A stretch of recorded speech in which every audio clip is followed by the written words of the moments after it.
Good afternoon. On this snowy day, I've not seen so much snow in Southern Ontario like today. So wherever you are, enjoy the snow today. Thank you all for joining us. My name is Petronella Ntebele, and I'm the Director of Strategic Communications at the Greenbelt Foundation. I'm very pleased to welcome you to our 2021 Friend of the Greenbelt Award ceremony. Before we start, I would like to start by acknowledging that across the land we meet on and strive to protect is the traditional territory of Indigenous peoples. The Anishinaabe and the Haudenosaunee peoples have stewarded the land here since time immemorial. Today, the region is also home to a diversity of other First Nations, Métis, and Inuit peoples. We are pleased to have this opportunity to gather online to celebrate the recipients of this prestigious award. Although we look forward to returning to in-person events, we all hope for better days ahead. It is truly a pleasure to be in the same virtual space with the leaders today. We are joined by conservation authorities, members of the Greenbelt Farmers Market Network, and our own board members and staff. Now, before I hand over to our CEO, please bear with me as I would like to say a few housekeeping issues. Please note that cameras and mics are turned off. There will be a moderated Q&A period at the end of today's event. The Q&A period will have a set questions, and members of the audience will also have an opportunity to ask questions. Please do not submit your questions early.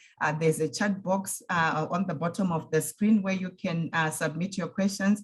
When the time is right, we'll ask you to submit the questions. We'll be using Zoom and YouTube for today's event. A YouTube link will be provided when it is time to play videos, and my colleague Brianna will give you instructions on what you are expected to do. This event will be recorded, and of course, we are going to upload it to our YouTube channel so that you can view it at any time of your pleasure. So for now, I would like to hand you over to our CEO, Edward McDonald. Thank you very much. Ed, over to you.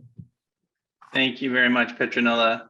Good afternoon, everyone. Thank you very much for joining us today. As Petronella said, I'm Edward McDonald, CEO of the Greenbelt Foundation. We wish you could all be here in person with us. We miss seeing you all, but perhaps on such a snowy day across the region, we are fortunate to be able to come together virtually. I don't know if you can see behind me this beautiful quilt that was produced in 2010 to celebrate the 5th anniversary of the Greenbelt by a group of talented Greenbelt supporters. It really does represent all the different values, and the fact that it came together as it did in 2010 through the work of a diverse set of volunteers also speaks to what has made the Greenbelt what it is, and what it can be is the community around it. So today, despite the challenges of the current pandemic wave, we have the pleasure to reflect on the community that maintains the Greenbelt and its values. And we're going to do that today through this year's Friend of the Greenbelt Award. Both of the organizations being awarded today made positive change for residents in the Greenbelt and across Ontario during the first wave of the pandemic. Many of us remember those days of uncertainty and challenge, and none of us would have likely expected to still be facing pandemic challenges at this point, 2 years later. But what's wonderful about these two organizations is the groundwork that they undertook in early mid-2020 will have a long-lasting and far-reaching positive impact.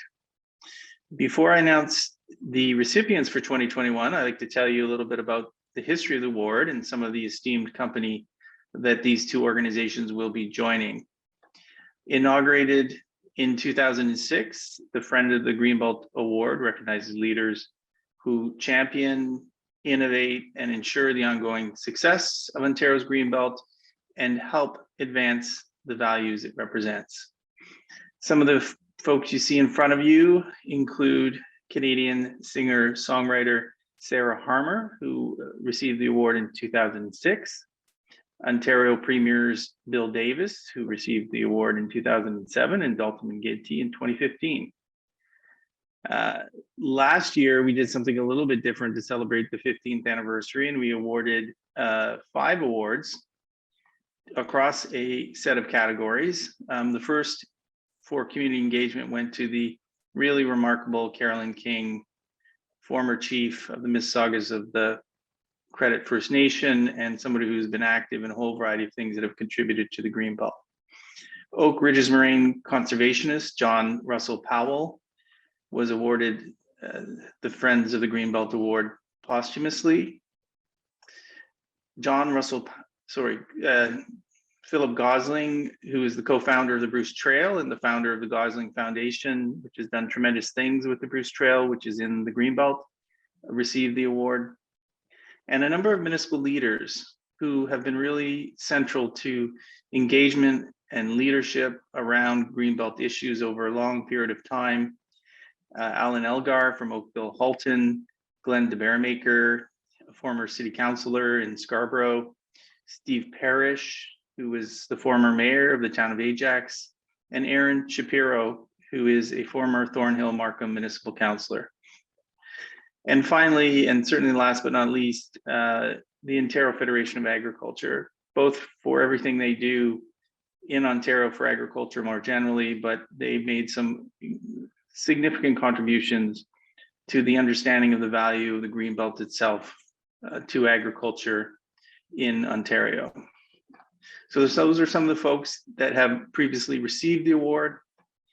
As it says on the screen, this year's award had a specific focus on leadership and innovation in community and sector responses to the social, economic, and public health challenges of the COVID-19 pandemic, which we all know are many and in many cases profound. Both of our award recipients demonstrated incredible leadership and innovation in the face of these challenges. And therefore, it's my distinct pleasure that I will now announce the recipients of the 2021 Friend of the Greenbelt Award.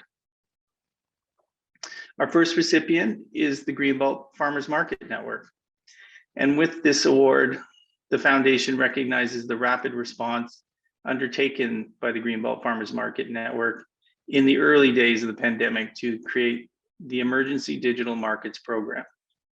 This program moved markets online so that consumers could engage with their local markets virtually, buy food from their favorite vendors, and have it delivered to safe locations. What this really meant is it provided critical support to allow hundreds of farmers to continue to survive financially, and it meant that food that was coming out of the ground in the early days of the pandemic could find its way to Ontarians. This ultimately resulted in more than $1.3 million in sales between May and December of 2020, and it supported 570 farmers and vendors. It was really remarkable how quickly the organization pivoted to a new operational model. And I'm very glad to have the co-directors of the Greenbelt Farmers Market, Daniel Taylor and Madeline Chambers, here with us today to accept the award. I think that's a cue for me to appear on video. That's your cue, Daniel. Okay, nice awesome. to see you. I see you too. I also do want to hold up this award because it's just gorgeous. And once we have an office again, it will go in that office for sure. Yeah, I just want to say, obviously, thank you so much, Greenbelt Foundation, for this award and the support that we got from you guys at the beginning of the pandemic when we had to do this switch. It means a lot to us to be recognized for that work. I think, everyone doing work in that time was just reacting to such intense pressure. But, I'm also extending on behalf of my co-director, Madeline Chambers. We've been working together for almost a decade at this point. Also our team at Greenbelt Market too, who have been helping us all along the way. And of course, the farmers and the markets in our network. We did not do this alone. It was about reaching out to everybody that we knew, asking every favor we had, and just watching such amazing amounts of community support happen. in an incredibly rapid timeline of just a couple weeks. And then, a month or two later, we had a whole new way of doing business and a whole new way that markets could stay in communities across the Greenbelt and within the cities and towns within it. I will keep on going if I'm not stopped, but just a huge, huge thank you to Ed, to your whole team, the Greenbelt Foundation. We couldn't have ever asked for a better team to work with in such insane circumstances. So thank you again. We're so excited, and we will try not to cry during the upcoming video we're all about to watch. Thank you so much, everybody. Thank you ever so much, Daniel and Madeline and everyone who's been working with you and all the farmers markets who have contributed to the success during what was indeed a very difficult and uncertain time.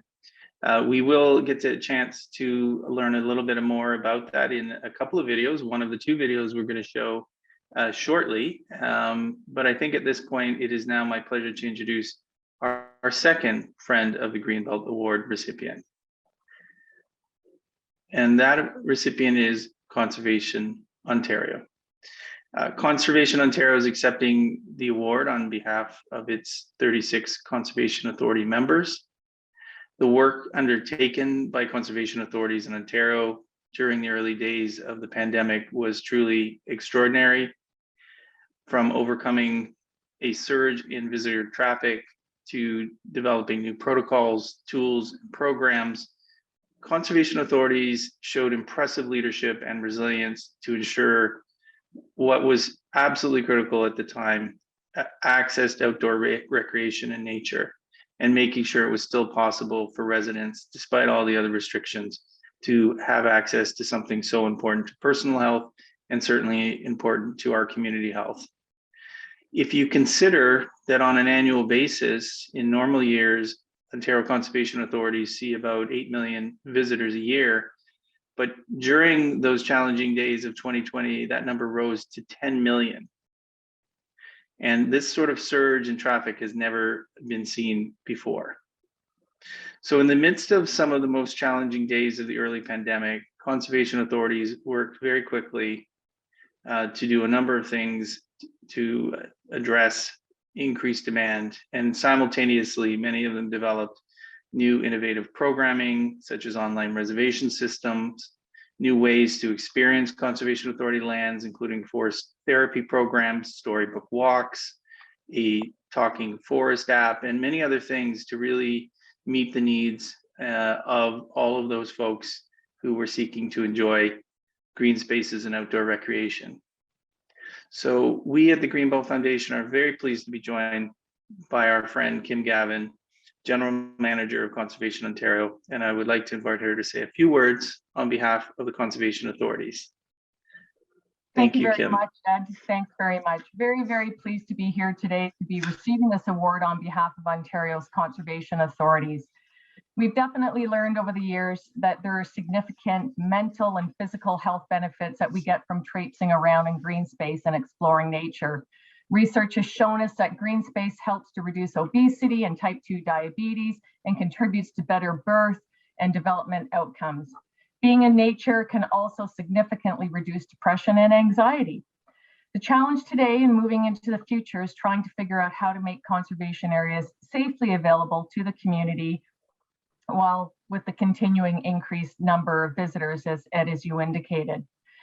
The pandemic hit right at a time when people had been in their homes over the winter and were craving to get outside. They soon wanted more than just walking around their local neighborhood streets. They wanted nature, and many turned to their local conservation areas, which offer access to nature. There's no question that Ontario's conservation areas fulfill an important role as local destinations for recreational and nature-based opportunities across the province.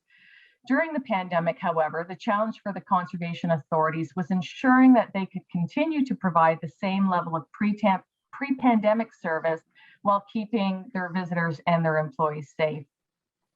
We're very proud of how the conservation authorities responded to the pandemic. It didn't take long for them to quickly develop and implement new protocols, practices, and tools to ensure the safety of the general public and their employees. And by June 2020, most conservation authorities were reopened for those who did have to close for a short time. Over time, some of the CAs, as Ed indicated, developed new programs such as reservation systems, which allowed time participation at some of the more popular conservation areas, as well as there was increased promotion on social media and keeping people better informed of where there were busier conservation areas. And then, of course, the conservation authorities continued to add new features and interesting programs to their rosters, including healthy hikes, the forest therapy walks, talking trees, and things like natural playgrounds and boardwalks. Big thinking needs to happen now to ensure that there's enough high quality, accessible green space for all of us. And a number of the conservation authorities are already starting to ask the important questions. How do we find new green space? Can we expand some of the ones that we have now? Can we accommodate bigger numbers more safely? How do we update the aging infrastructure? What new protocols are needed? And how do we find the funding for enough staff to keep them and the public safe as well? So working with partners like Greenbelt Foundation and others, I'm confident that our conservation areas will continue to thrive and meet the residents of Ontario. Again, thank you to the Greenbelt Foundation for this award. Thanks very much. Thank you so much, Kim. And thank you to all of the Conservation Authority staff who are here with us this afternoon, and all those who, again, with their own challenges in personal life, nonetheless stood up and made a big difference for people across Ontario.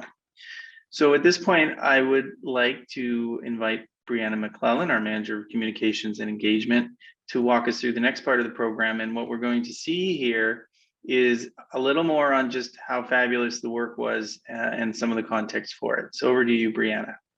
Thank you, Ed. So to further celebrate the immense successes as well as the incredible work of our recipients, we have spent the last couple of months putting together 2 short videos that we now invite you to watch over on our YouTube channel. So to do that, you're going to look into the chat box right now and look for the link from Claire Weinveen. It's a YouTube link. You're going to click on that link. It's going to open in a separate window, and both videos are going to play back to back. There's no need to close or exit out of Zoom. Everything is muted, so your activity will not be heard.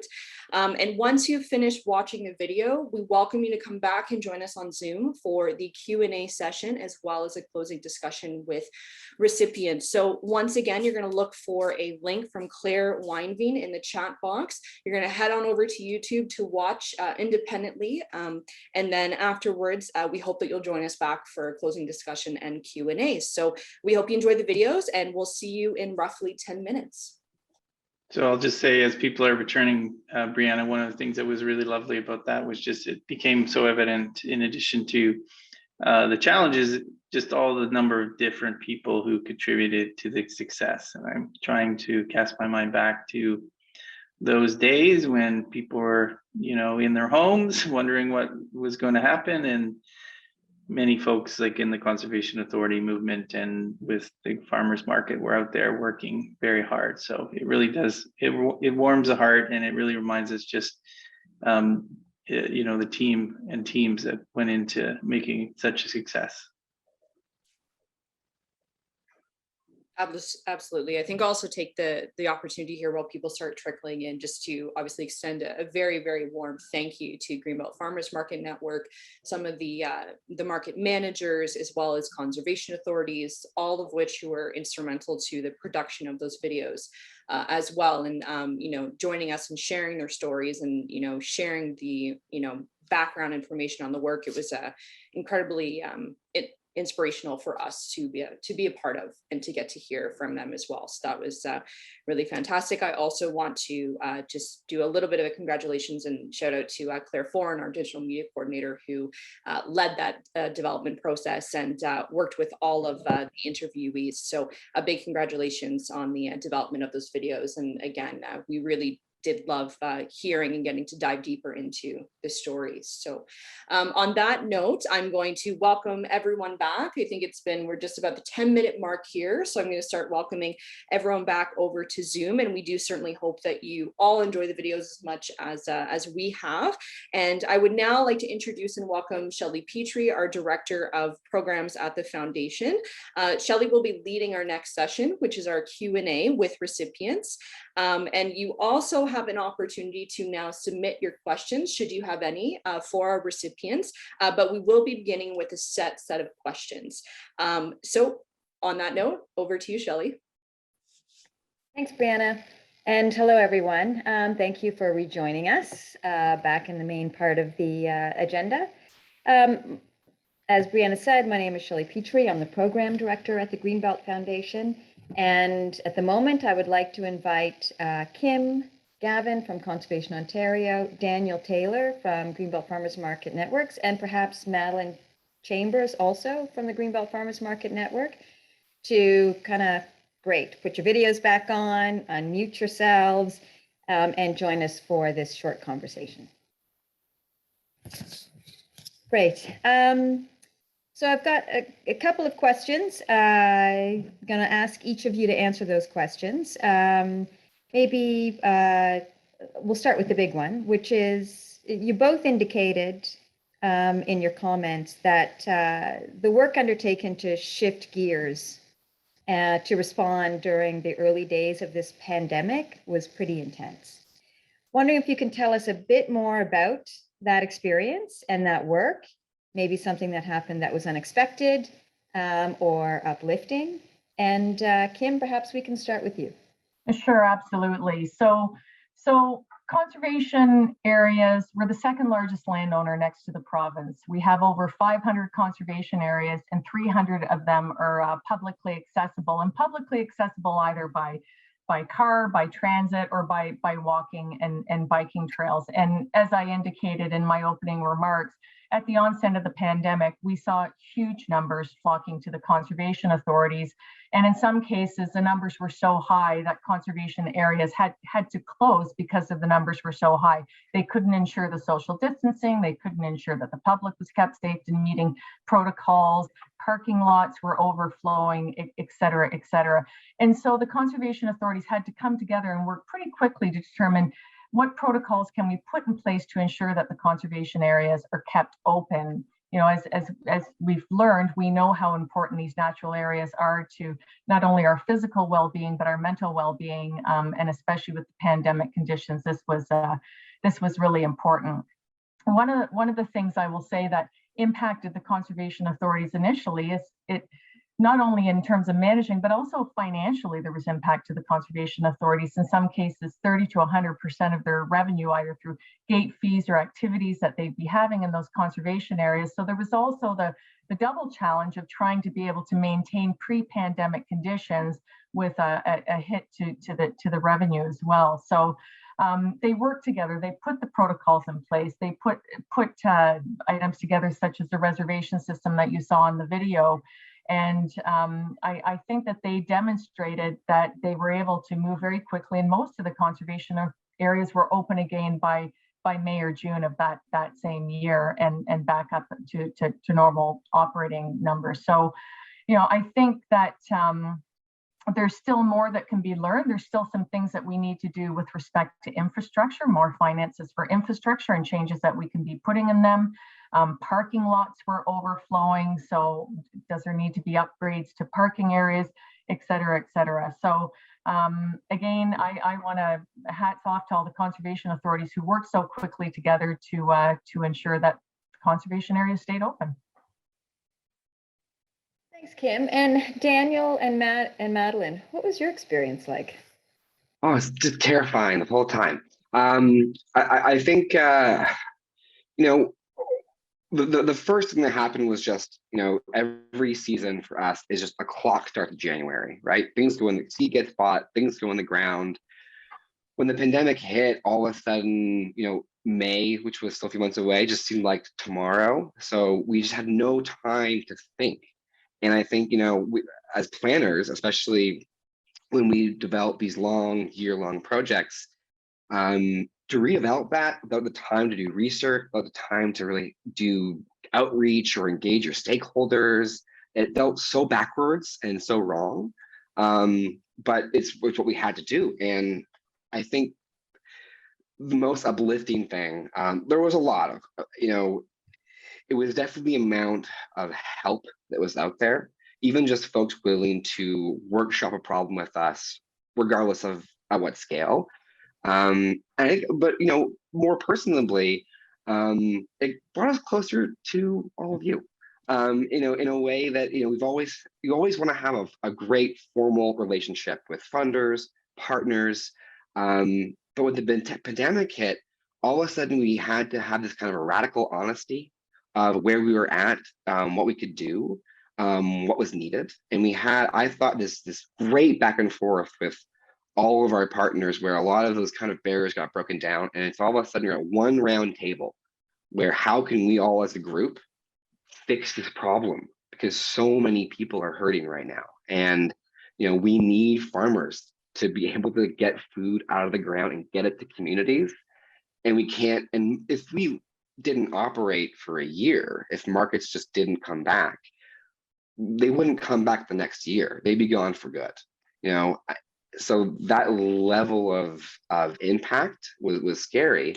But we succeeded in so many ways because all of a sudden partners became friends. I'm going to stop it right there. But I think our general experience was it forced us to step up in a huge new way, and we're working in a new way, and we're still digesting those lessons even a year and a half on. And I think we're going to try and retain a lot of the things we learned through that process too. Yeah, Daniel, you touched a little bit on being, very apprehensive about what would happen to markets if they didn't open in 2020. Can you maybe tell us a bit more about, knowing now how long this pandemic has lasted? If markets hadn't moved to online, what would have happened to a lot of markets in the Greenbelt and Greater Golden Horseshoe region, and what would have happened to what would the impact have been on Ontario's local food system?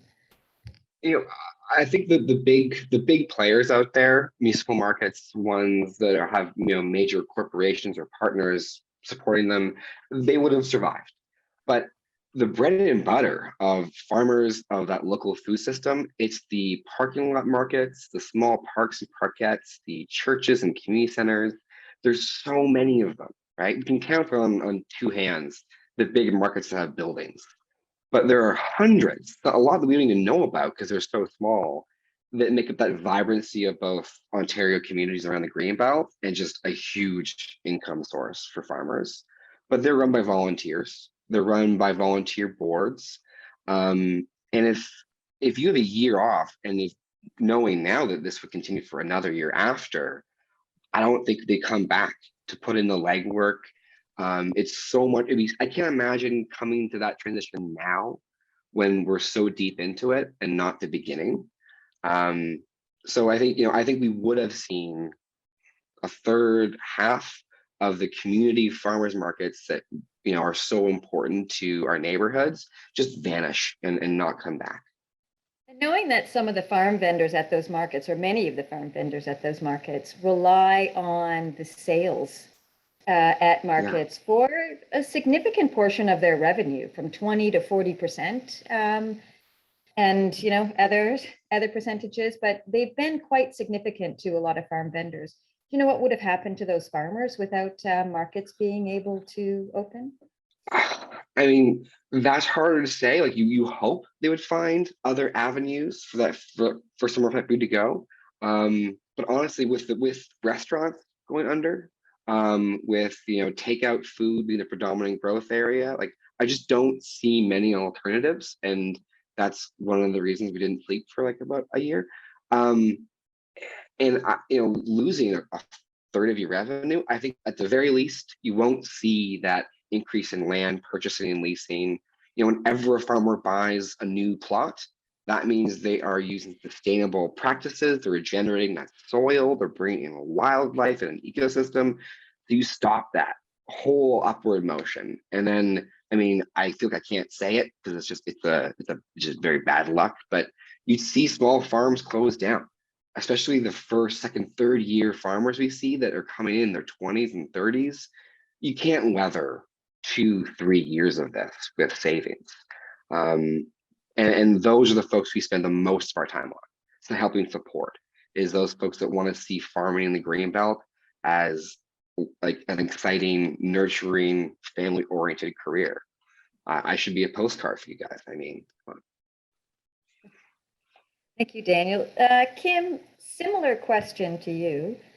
What would have happened to, let's say, the natural environment or people's appetite to get out to experience nature during the pandemic without the shift seen by Conservation Ontario and conservation authorities? We've all heard the stats that trails and other areas saw like a 50% increase in the number of people on them. Yeah, quite frankly, Shelley, I think some of the conservation areas would have had to close without being able to put the proper protocols in place. So things as simple, even taking a passive conservation area, a trail. Let's say the trail is too narrow, it doesn't have enough loops, and you can't ensure social distancing. Let's say that, again, the numbers are too high and the parking lot can't accommodate the number of cars. We saw many instances where, you know, cars were parking willy-nilly all over the place, all over roads, private property, and you know, there was a new ensuite of what I'll call new hikers or new people coming to experience our conservation areas, and even being able to educate them about trail etiquette and you know, staying on your side of the trail, taking your litter out of the conservation area. Without being able to put those protocols in place, quite frankly, I would have, you know, some conservation authorities may have to have stayed closed. And again, they worked really hard to make sure that they could put the protocols in place, that they were keeping the social distance requirements in place and upgrading sanitation systems and their washrooms, things of that nature. So they could in fact keep these conservation areas open.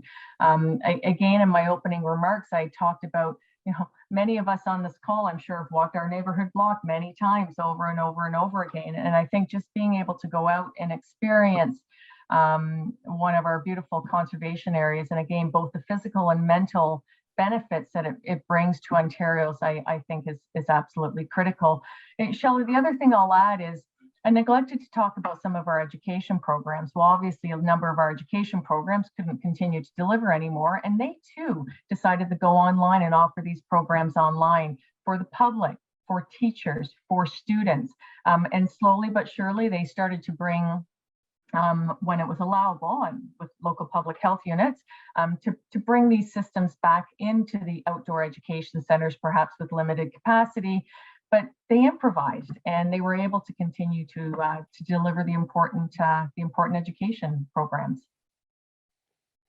Are there any great stats or stories of community feedback that either of you would like to share with our audience today, or even if you can tell us whether some of the changes that were made during the pandemic are going to be permanent? So I think in the case of conservation authorities and their new systems for conservation areas likely going to remain permanent. Daniel, are markets or at least partially going to remain online going forward?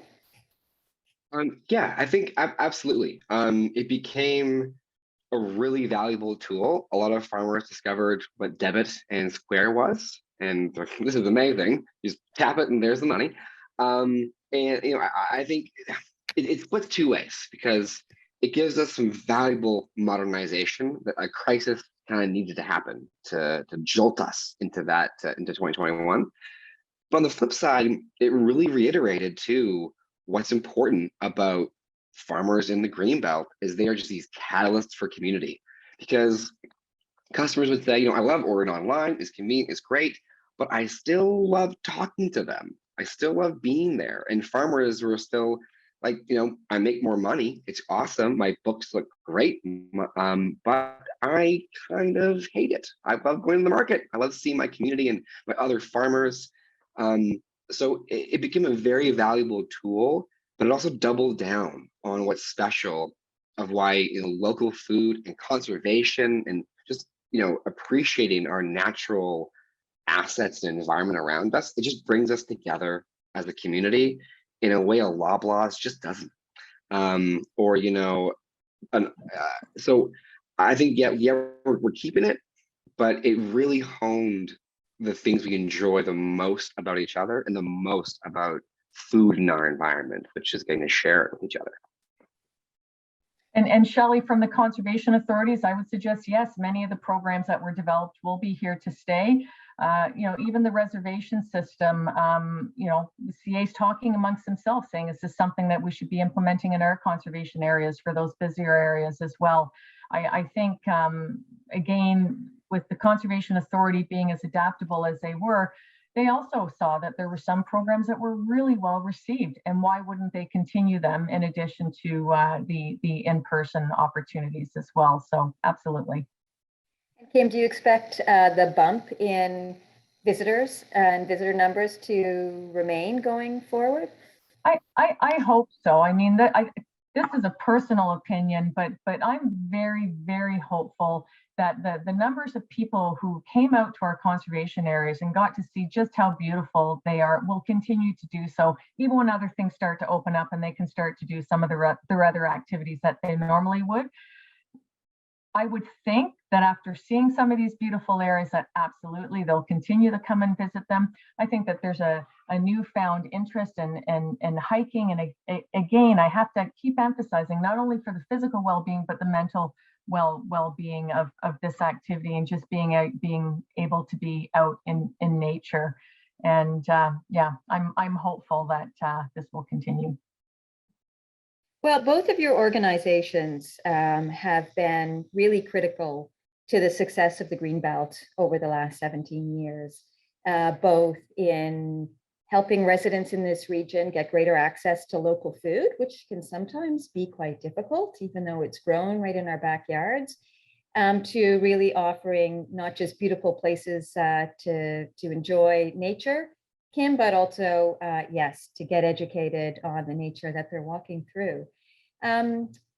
If you have a few words for how residents, can get involved with your organizations or help with the goals or missions of your organizations going forward, can you share?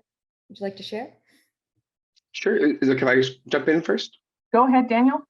I think we always try and reiterate is, the best way to support our local food system is, of course, to buy local food and incorporate as much as you can into your diet. But it's also equally as important to know about it. And, it's expensive right now, where economy of scale is a thing. So a lot of folks that, it can't put local food as their primary staple all the time, going to markets to hang out, meet farmers, learn to grow yourself, going into the Greenbelt and, involving like a farm tour with your hike. Like, I think it's a wonderful, we're discovering all the things to explore in the Greenbelt right now that are great for us. But we just think that it's so much more of a culture than a way of just getting groceries.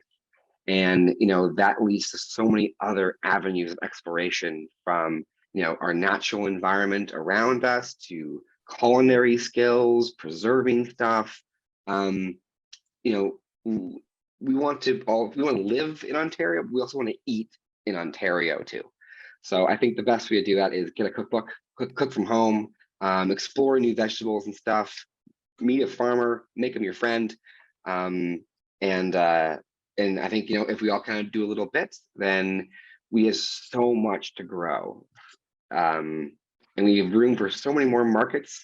And I always say the best tip for the pandemic is to start your own farmer's market, because then you get a ton of free food and farmers will always take care of you if you're ever in trouble. But last my remarks. Thanks, Daniel. And Kim, perhaps before you answer, I'd like to invite, we have time for 1 or 2 questions from the audience. So if anyone would like to pose a questions to either Conservation Ontario or Greenbelt Farmers Market Network, you can quickly type it in. I'll take a look while Kim's talking to see what we have. Kim? Sure. So the stackable benefits of Ontario's conservation areas are huge. Everything from the importance for flood attenuation to clean drinking water, to biodiversity, to nature-based opportunities, to recreation activities, to walking trails. The list is huge. I could go on, but it's making people to understand that this connection to nature is important for not only our well-being, but also the economy. The spin-off benefits of some of these natural areas are huge, whether or not it's someone going to visit a conservation area for a day trip, and then they go out to a cafe and they have lunch in one of the local restaurants. Perhaps they go into a little shop as well. The cost savings from the roles that these natural areas play in cleaning our drinking water and reducing flood risks. It's huge from an economic scale as well. And I think it's just continually educating Ontarians about the importance of these conservation areas and the connections amongst these conservation areas. And I talk about the beauty of the natural heritage system in Southern Ontario. We're the envy of places elsewhere across Canada. And it's because we've been able to keep these beautiful green areas connected together. And I think the more people who come to appreciate them, and the better they're supported financially as well, the better off we will be. Thanks, Kim.